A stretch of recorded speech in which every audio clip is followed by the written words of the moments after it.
What's going on, guys? Nick Lesagore here. Brandon Delakia. Exit 12 Brewery. in the house, in the kitchen of Exit 12 Brewery for a first taste for those eyeballs. Yep. That was very pimp your ride of you. It was pretty good. I thought it was a good intro. I heard you like hazy IPAs, so I put hazy in your hazy. That's pretty good. So, we did hear you liked hazy IPAs. So, we brewed one. Here it is. This is the New England, what we call around here, American or hazy IPA that we brewed in our last brew day video that you guys can see up here or down there or wherever it is on your website, wherever you're watching. So this is the EXP Tangerine and Centennial hopped. We did about 6 1/4 ounces of each, which equaled 12 1/2 ounces of hops. We double dry hopped at High Croissant, utilizing the Quick. Voss, I think it was the Voss. Yeah, it was the Voss yeast. And the temperature gauge, as you saw in the video, held out really well. I mean, we got as high as probably 92, 92.8. We ended up upping it from 92 to 93, I think. And so the fermentation held really well. So, and the reason we did that is because when you ferment that high, first off, Quake can ferment that high, which is insane. But when you ferment that high, it brings out those fruity esters, which we were going for.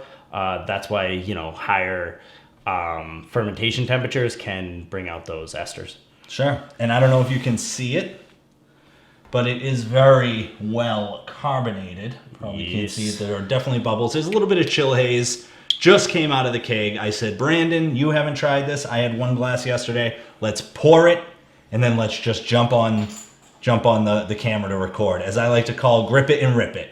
That's what we're doing with this. Sure. So let's grip it and nose it. Let's get a smell on this. Let's get a smell.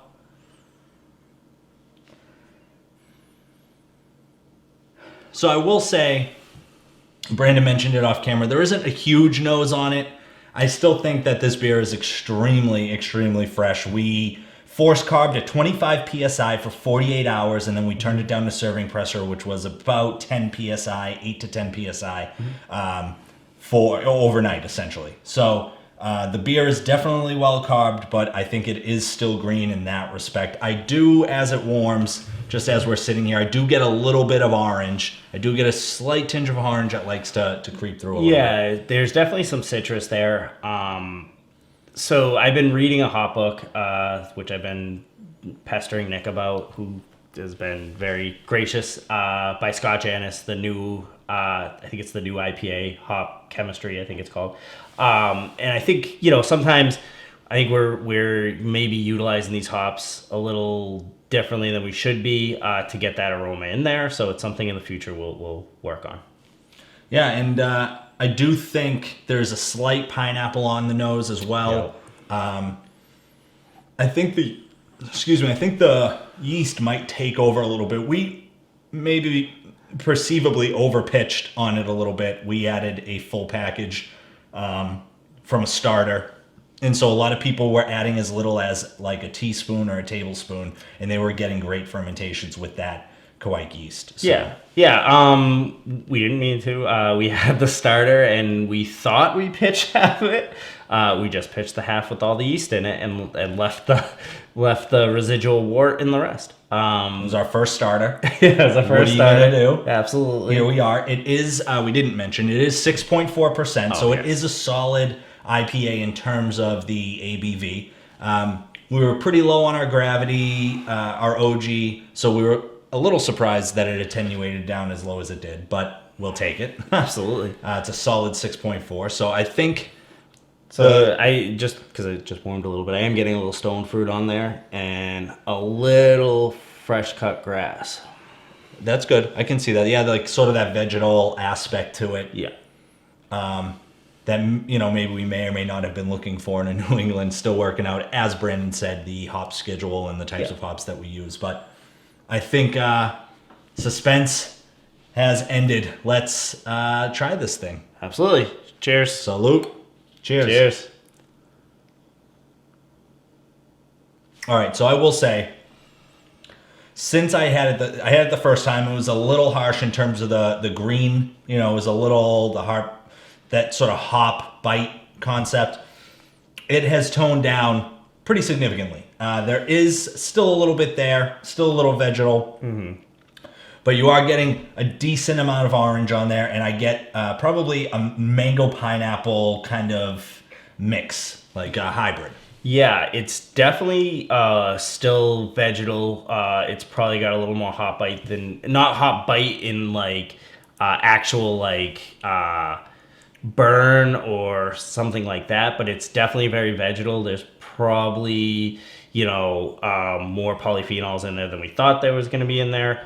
But yeah, it's definitely but you do get that citrus and that tangerine. It's definitely more tangerine than like an orange or like a peach. I was gonna say peach, but that's not an orange. Just known for yeah. So I think into Brandon's point, I think with this beer, it's interesting because with some of the other hoppy beers that we brewed, the weird kind of, I don't want to say medicinal flavor, but it kind of sticks around. On this beer, this hot bite, it dissipates fairly quickly.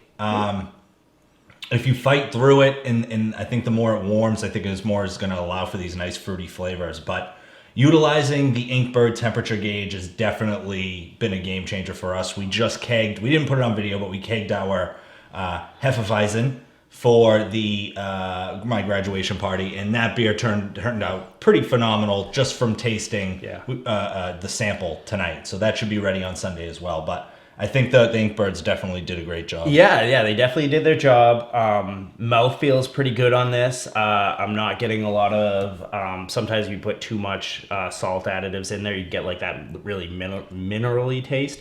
I'm not getting that. I think the mouth feels pretty good. So happy we dialed that in. Yeah, I actually love the mouthfeel on it. I think it's a pretty soft, and it soft is a great way to put it. Like a cloud, it's decently mouth coating and. I don't know if you can see it, but the lacing on the glass is pretty nice as well. Yep. We used, we didn't use Carafoam. We didn't use chitwheat. We did use chitwheat, yeah. So I love chitwheat. It's awesome. It gives a nice pillowy head, and it helps with lacing and head retention. Yeah, overall, I think this is a pretty solid beer. Hopefully, the level of greenness kind of tones down on it before the party, but I think overall this is a pretty decent beer that I think we'll probably run through the keg of pretty quickly. So absolutely, we may have to brew again. For sure. Especially because we're going to Homebrew Con. So we'll have at least one or two beers for that. If you see us at Homebrew Con, June 27th to the 29th in Providence, Rhode Island, don't hesitate to walk up to us, say hey, say you like the videos, say you think they suck, whatever. Don't say they suck. You're going to hurt my feelings. Like, say they're good to my face and then walk away and say, video sucked. That's actually a great point. That's way better. I won't care. Yeah. That's a phenomenal point. Yeah. I actually like that. But overall, good beer. We will be coming back at you with probably a first taste of the Hefe. Other brewing things we have going on besides NHC is hopefully the SJ Pour Challenge is going to be coming up at some point soon. Yep. Watch out for announcements on that. And other than that, I think we're good to go. Yes, sir. Awesome. Thanks for watching, guys. Cheers. Cheers. I wasn't trying to like. What was that? I wasn't trying to like give you a cheers too, what you thought I was. I definitely did. Okay. And I think maybe it will show on the tape. I might have. I don't think so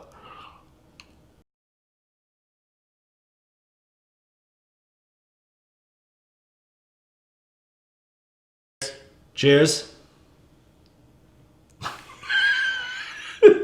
Cheers.